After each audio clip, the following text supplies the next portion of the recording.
山本一家との絆や思い出を語る。アーセンについて喋ってくださいって言われても何を喋ったらいいか分かんないですからね。もうチャンピオンになる流れってこういう感じなんだなみたいなのを見せてくれまし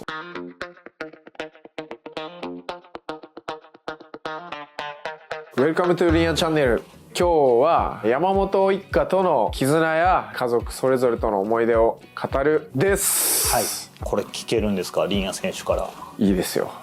はい、いいですよ。リンヤ選手と山本家との関係ってあんまり周知されてないものなんですか。格闘技界隈はもうみんな知ってると思うんですけどね。もちろんアーセンを初めて会った日覚えてないぐらいちっちゃい時から遊んでますからね。もうずっと一緒に遊んでましたからね。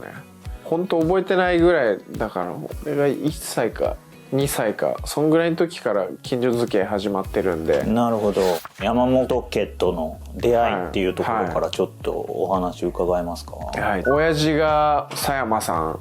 とかと一緒にやってたシューティングっていう競技の当時一番最初のセンタージムだったスーパータイガージム大宮みたいなところがあって、大宮の国道16号沿いにできたんですよ。でそこに当時の広まった名前で言うとピュアブレッド大宮ができて、親父は温泉施設も隣に建てて、そこと実家がつながるようにしてたんですよ。ジム湯の里家って感じでこうつながってて。中がつながってるんですか。中ほぼつながってるっすね。10歩ぐらい外出るんですけど。ああ、なるほど。はい、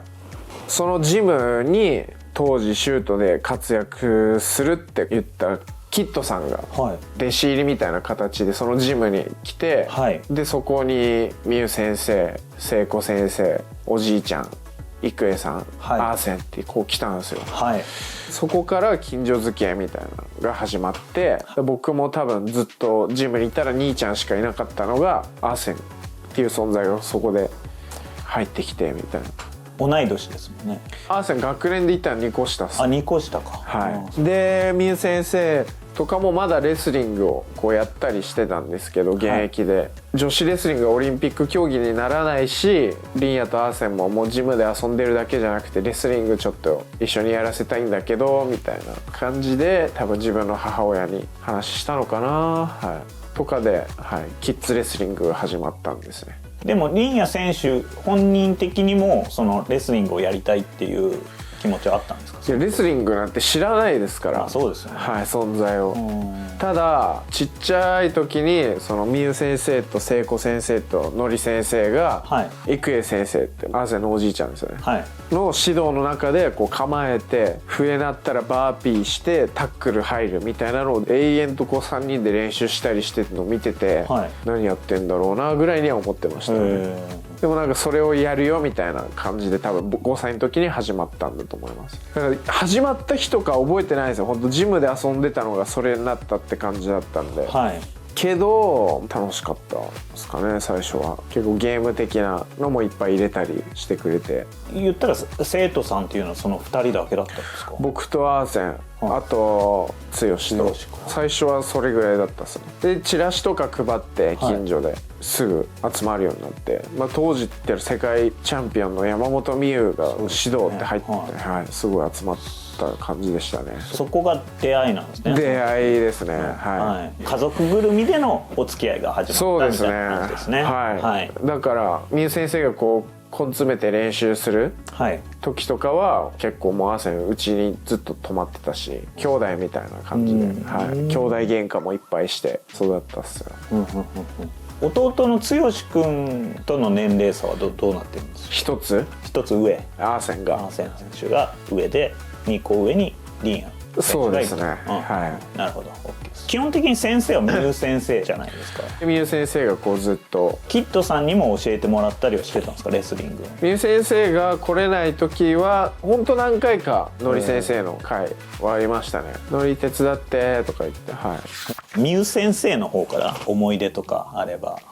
本当ちっちゃい時からいろんな思い出があって、思い出いっぱいあるけど、高校の時に一緒にアーセンとかも含めてディズニーランド行っててカリブの海賊にみんなで乗ろうってなって、はい、僕とアーセンは前に座ってたんですよ。ミユ先生とかが後ろ座ってて、はい、カリブの海賊最初落ちるんですよ、はい、フォーンって、はい、落ちる前に僕はおならをしたら何してんの落ちながら「うわー」とか言ってたら後ろで「くさくさくさうわうわうわ」とか最初に落ちてからで10分ぐらいこう海賊たちがうわうわ言ってるんですけど、はい、半分ぐらい僕のへの話ずっと後ろでされて乗り物に集中できなかったっていう、はい、思い出があります。新谷選手、はい、ミユ先生との思い出それでいいですかいいんですかそれで、はい、僕が食らわしてやった話かもしれないですね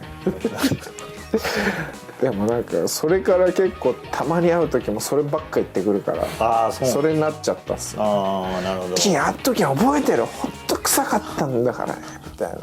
もそれが一番の思い出ですから、ね、新谷選手にとってミユ先生ってどんな存在なんですか？何なんですかね、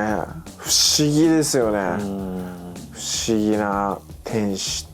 と妖精感もあるし、僕はやっぱずっとちっちゃい時から先生だったから、はい、ちょっと母ちゃんみたいに近くにふって通るとしっかりしなきゃみたいななるんですけど、はい、みんな元気になる感じな気はしますよね。先生と会うと不思議なパワーを持ってるグッドバイブスのエネルギーをこう歩いてるだけで撒き散らしてる人みたいな感じですね。違うフィルター通してみたらこう歩いてるとこう後ろに花がこう咲いてそうな感じですよ歩いた後ろに花がポワポワ咲いてんなみたいな。なるほどね。でもやっぱり先生なわけじゃないですか。厳しさとか怖さみたいなものももちろんあるんですよね。そうですね、はい、やっぱアスリートだから、はい、そこはちゃんと厳しく見てると思います、ね、そうですよね、はい、でもやっぱすごく優しくて愛にあふれた感じですよね、はい、なんか勝手なあれですけど印象です。いやそうですよ、やっぱすごいですねそれは、じゃないとやっぱ本人もあの年でああいうチャレンジしてあんなに応援してくれる人だって絶対いないと思うし、そうですよね、はい、この間の引退の試合、はい、もう私すごい感動しちゃって気持ちが感じれちゃって、誰のどんなチャレンジにも寄り添って応援したりする人ですね、はい、それは無理とか言わないですね、はい、それちゃんとチャレンジしたら別に失敗しても何も変わらず、よかったじゃんみたいな感じで、はい、迎えてくれるような人です。なるほど。次はアーセン、はい、アーセンについて喋ってくださいって言われてもどっから喋って何を喋ったらいいか分かんないですからね。もうアーセン選手との思い出、一番の思い出、一番とかマジで分かんないわ。一番本当に第一印象がないですもん。だってそのもう気づいたらいたんで。そっか。でもあれかな。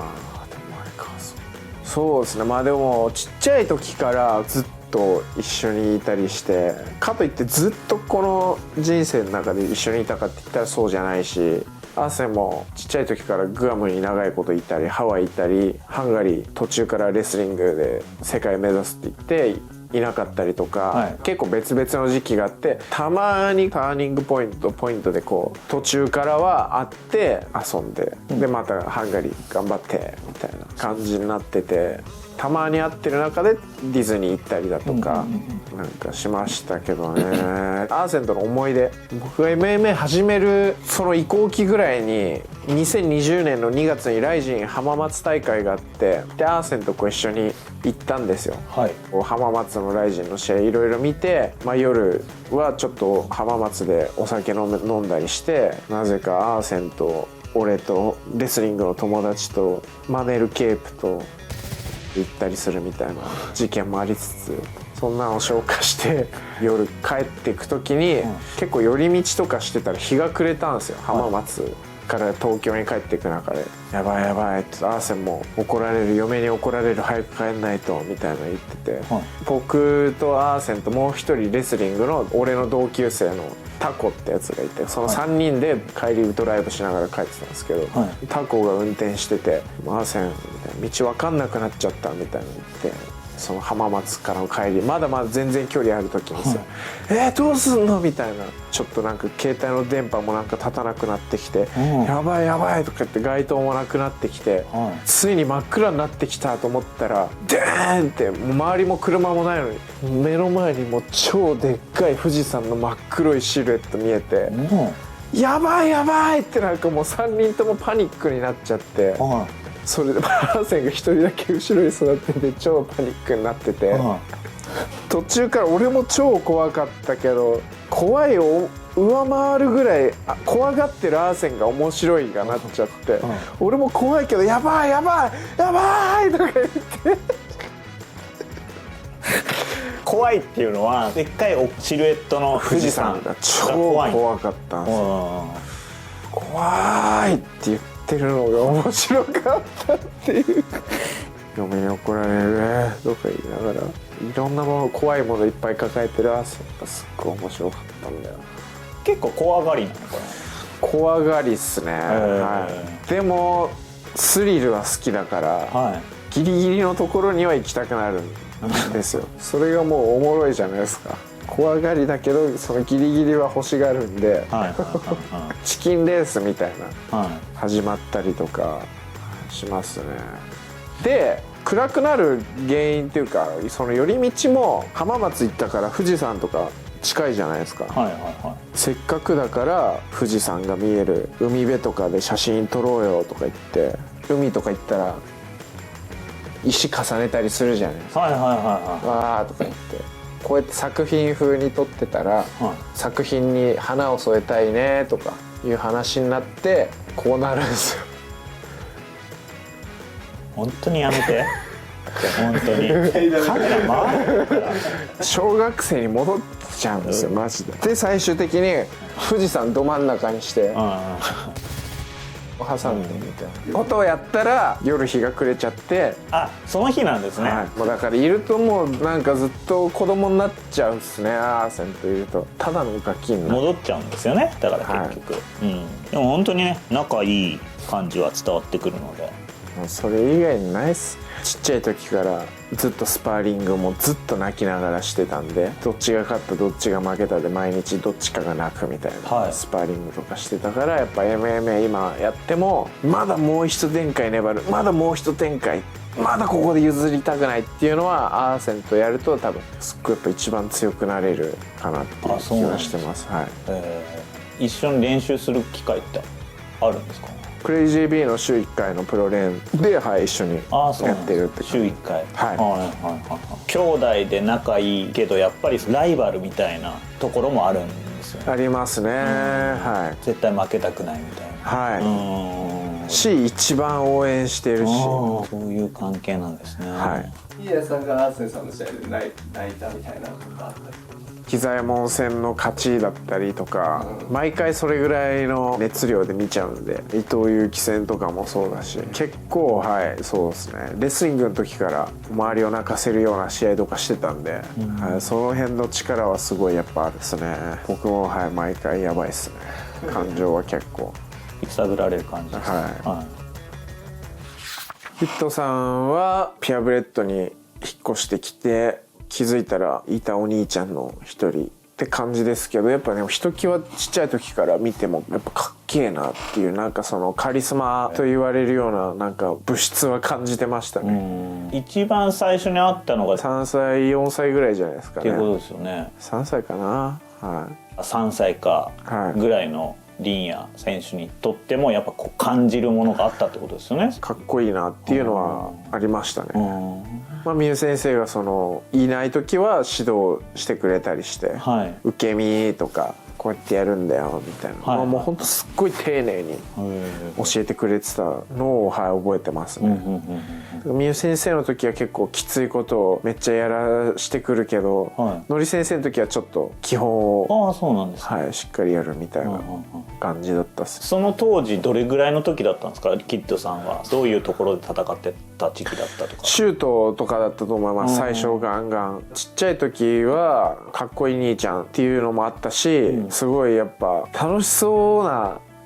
でも怒ったらすっごい怖いんだろうなみたいな雰囲気もあって、すっごい世界知ってそうだなっていう、はい、感じはありましたね。キッドさんとの思い出はあります？しばらく僕もレスリングにこう入っていくようになって、ピュアブレッドでもそんなに見なくなったなと思ってて、はい、そしたら小3ぐらいの時に K1MAX の日本代表決定トーナメントみたいなのに出てて、はい、バチーンってお茶の間ですっごい衝撃残して KO 勝ちして一気に有名になったなみたいな、はい感じの印象だったんですね。2005年のヒーローズの軽量級のトーナメントの決勝を大晦日須藤元気選手とやるってなった時に大阪招待してくれて、はい、僕一人で小4の時か新幹線乗って大晦日大阪行って、当時は聖子先生と試合見て、はい、で勝って、はい、KO してベルト取って、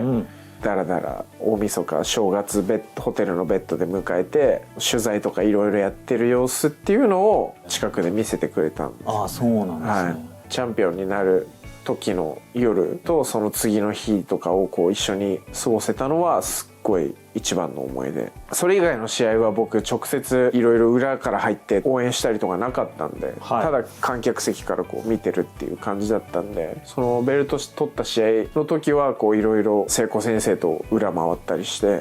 チャンピオンになる流れってこういう感じなんだなみたいなのを、はい、見せてくれましたね。はい、キッドさん的には何か意図的にそれをリンア選手に見せる？いや全然僕が多分超行きたいって言って、はい、なるほど、そういう思いが通じたんだと思いますね。めちゃくちゃ怒られたこととかってあります？ないですね。はい。すごくこう心に残ってるキッドさんからもらった言葉とかってあります？まあちょっと怒られたことはないんですけど、はい、試合で一歩自分をこう超えれずに負けた試合があって、その大会ではアーセンは確か勝ったんですよ。優勝してたんですよ。はい、僕は負けたちっちゃい時のレスリングのトーナメント。はい、けど最後の1点差で勝ってラスト10秒アーセンはこう回って逃げ切って勝ったみたいなのに対してすっごいノリ先生はなんか怒ってたことがあって、はい、それですっごい僕は印象残ったの覚えてますね。やっぱ優勝したけど僕は負けてるし、アーセン優勝したら本当すっごいなみたいな感じだったけど、内容に怒ってるノリ先生、あんな試合してとか、はい、なんか言われて、アーセンは優勝したけど素直にその言葉聞いて反省して、はい、みたいなのを見てました。それすっごいやっぱ心に残ってるし、そういう環境とかやっぱりすごい羨ましいなって当時思ってたですかね。でもまあそこを見れてる自分もすごいいい位置にはいたんですけど、羨ましいっていうのはアーセン選手に対してキッドさんからそういうふうに怒ってもらえてることが羨ましかったってこと？そうですね、はい、勝ち負けが全てだと思いがちだった幼少期に、そういうことだけじゃない、やっぱこういうどういう気持ちでどういう姿勢を見せるか、己に見せるかとか、そういうやっぱ格闘家とはみたいなものをすっごい大事にしてたし、そういうところの教育もちゃんとしてたんだなって、はい、今思ったら印象残ってますね。はい、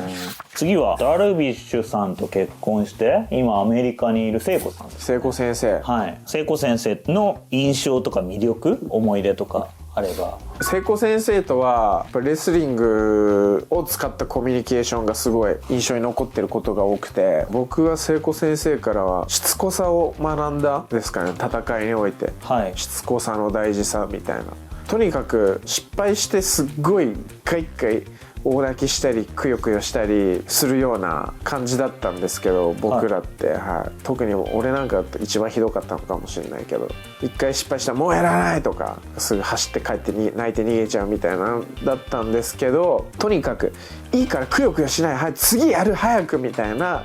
ことをすごい刷り込んでくれてたような記憶がありますね。聖子先生見てる時は一回一回失敗して落ち込んでると怒られるから、はい、落ち込んでる場合じゃないみたいな、急いでやんなきゃで体にこう身に染みてくみたいな感じだったですね。厳しさっていうのも感じたんですけど、はい、前向きにどんどん早く早くっていう感じでめちゃくちゃ身になったんだなと思いますね今、はい、振り返ると。あれって中学校の時ちょっと伸び悩んでる時とかにタックルの打ち込みのスピードが遅くなってる。ダラダラ打ち込みやってるから、スパーリングの時もその感覚になっちゃってるから、忘れちゃってるよ、一番速いタックルみたいな。常に打ち込みなんだから一番速いタックル入る、一番速いのみたいな。言われて、ちょっとレスリングの自分のこの考えてた時期を一回抜けたっていうこともあったし、はい、すごい要所要所でいい言葉がもらえてたような、はい、先生ですよね、みんなそうかもしれないですね。今そのミュ先生、キッドさん、聖子先生のお話していただいたんですけど、はい、3名の、はい、特徴っていうか、そのリンア選手にとってどんな人ですか？みんな天真爛漫な感じはありつつ、聖子先生は常にガチアスリートみたいなイメージでしたね、僕の中では。はい、真剣で、みゆ先生は柔らかくて自由でいいじゃんみたいな雰囲気があるお姉ちゃんって感じですよね。はい、のり先生は虎ですよね。虎、はい、ファイトスタイルもそうだし、はい、強いし、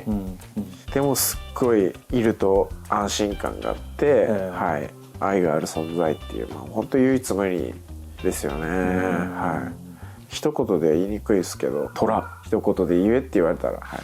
山本家のご兄弟のお話、有名で個性的で魅力的な方ばかりでしたね。改めて聞かせていただいて、はい、そういうふうに思いましたね。山本家と中村家は家族ぐるみのお付き合いとお聞きしましたが、はい、親戚のお姉さんやお兄さんみたいな感じなんですよね。そうですね、はい、家族的な感じでもあるんですよね、多分もう。そうですね、はい。以上が山本家との関係性やそれぞれの方との思い出について語る回となりました。ご視聴ありがとうございました。最後まで見てくださってありがとうございました。チャンネル登録といいねボタンよろしくお願いします。最近煮干しばかり食べてる中村凛也です。どうですか、骨くっついてきました？煮干し効果で。はい、いい感じで。いい感じですか？はい、くっついてきて。やっぱりその治るスピードが全然違うんですかね、煮干しって。